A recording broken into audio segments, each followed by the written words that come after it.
Okay guys, so this video is probably one of my most requested videos, and that is talking about the Bitcoin fork. So I've been following the whole Bitcoin, storyline for the last year or so. Bitcoin has been having an issue with scalability, okay? And what I mean by scalability is increasing transactions per second and making Bitcoin faster, and also from a protocol aspect, making it scalable so more businesses can build applications on top of it and more merchants' accounts can start accepting it, okay? So let me kind of paint the scenario exactly what's happening. If you're not too privy within the space itself, one may not know exactly what's going on, okay? So let's paint the picture. Right now, Bitcoin is having a technological issue, and that's not an issue with the technology itself, it's more or less a political issue. So if you remember my last video, I was talking about Ethereum versus Ethereum Classic, that one split from the original. This might be the case scenario for Bitcoin itself, but Bitcoin's a little bit different, and I explain why. So currently, nobody owns Bitcoin. It's a decentralized technology that is open source, that developers and miners and users and everybody who uses it consensually because they choose to use it. There's nobody that you can say there's a CEO, CTO, CMO, Bitcoin. So there's nobody to point in charge and be like, okay, that person's gonna make the decision, or those 5 people are the leaders of Bitcoin. That doesn't exist right now, and it's never gonna exist. That's how Satoshi made it. It's a decentralized technology, open source, kind of like Linux, okay? So keep that in mind. Nobody owns Bitcoin, and there's no chiefs in command of Bitcoin to make the final judgment call and say, this is how it should be done. So currently, like I mentioned, there is a scalability issue with Bitcoin, making it faster, making it more user-friendly for merchants' account. So there's 2 camps right now. There are developers in North America called Bitcoin Core.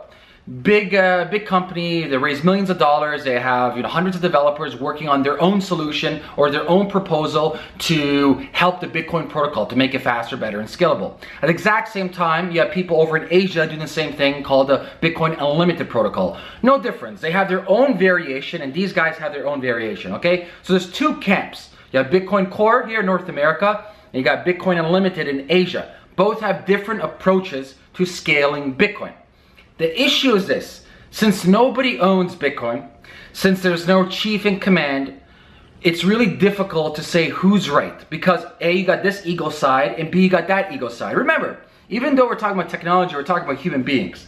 People are attached to their own ego identity of this way is the right way, they're attached to this way the right way, and both are arguing, bickering over like I'm right, you're wrong, yada yada yada, and we don't really get any progress. You see what I mean? It's no different than politics. Liberals, Democrats, blah blah blah blah, okay? We're at that stage right now. We got Group A, North America, Group B in Asia, bumping heads and pulling dirty little political tricks and all this media mumbo jumbo, both ends. It's quite standard politics, let me put it that way, okay? So you got both groups arguing and no one can really progress to the next stage. See, because Bitcoin is a decentralized technology, there's different layers and there's different people involved to say we all accept this new proposal. So you have miners, you have developers, and they work together. And then obviously you have end users, so merchants and us, people who buy into Bitcoin, whether that's through speculation or just as an investment or as using it from a day-to-day basis. So you got miners, you got big miners in Asia, which is the majority of them. You got developers in North America, which is the majority of them. And you got a small amount of developers, which is part of the Bitcoin Unlimited, which is Asia. Now for a protocol, so let's say a brand new protocol to say, yes, we want to accept it, pretty much this is an arbitrary number. They just came up with this number. It's not set in stone, but what they're saying is 97% of the miners, of the developers, of everybody in the whole network has to say, yes, we agree with this protocol, let's go ahead. 97% is a very difficult number to get to, and I don't think so it's ever going to get to that number. So you have this camp trying to propose their idea and that camp trying to propose their idea, and both are not getting to 97%, okay? Let's pause there. So let's now talk about what Camp A is proposing and what Camp B is proposing. Camp A, which is the developers here in North America, which Core, they're proposing kind of sidechain solutions called SegWit. So it's a type of sidechain that makes Bitcoin faster, that makes Bitcoin safer. That's their proposal. I'm not talking about technicalities here, I'm just telling you what they're proposing.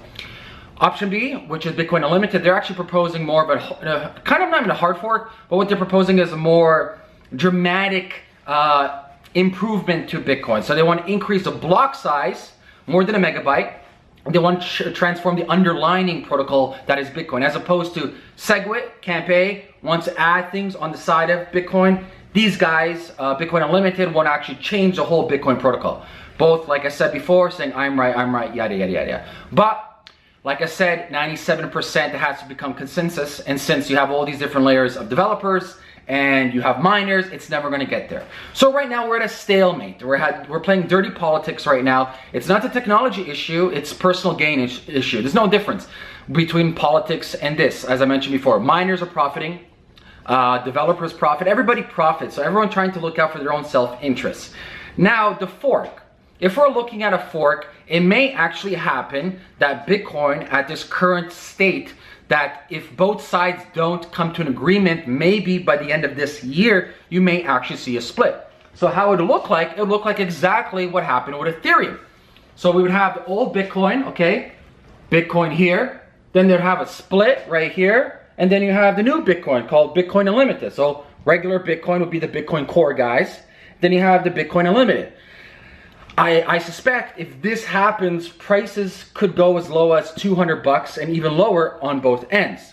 And some say that's going to be bad. I don't think so. I think this is great.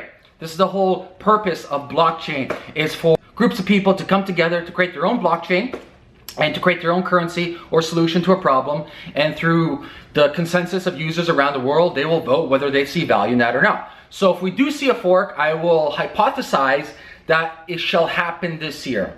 I think if we don't see a fork this year, we won't see a fork for a while. So if they don't come to a consensus, which currently with the two camps bickering over their political views, I don't see that happening up to 97%, like I said. So if we don't see that this year, we will see a fork of Bitcoin. So we're gonna have now Bitcoin regular, which is currently what we're using, and Bitcoin Unlimited. But what's cool about this, now both parties get what they want.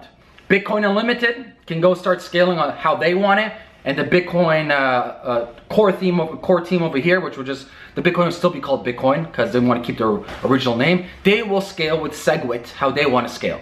So yes, price will drop and people will panic. Everyone's gonna be selling. But I'd say it's a great time to buy when it's that low. And I actually believe price will skyrocket from what we see today. You know, a couple of months ago we saw highs of what, even 13, 1400 American. I think we see highs of 3,000, 4,000 once this hits. Because people have more trust, you'll see people choose out of their own volition which side they want to go on, whether it's the Bitcoin Unlimited or whether it's the Bitcoin Core. So, to summarize, is Bitcoin in trouble? No, it's not. It's just old politics like always. Nothing changes with human behavior. You have technology, then you have human behavior. Them combining is always issues, okay? Will it fork? I say 50% chance it may fork this year. If it doesn't, it won't fork. And if it does fork, don't worry about it. Keep your Bitcoin. I'm doubling down. So what I have in Bitcoin right now, it will split 50-50. I'll take my chances.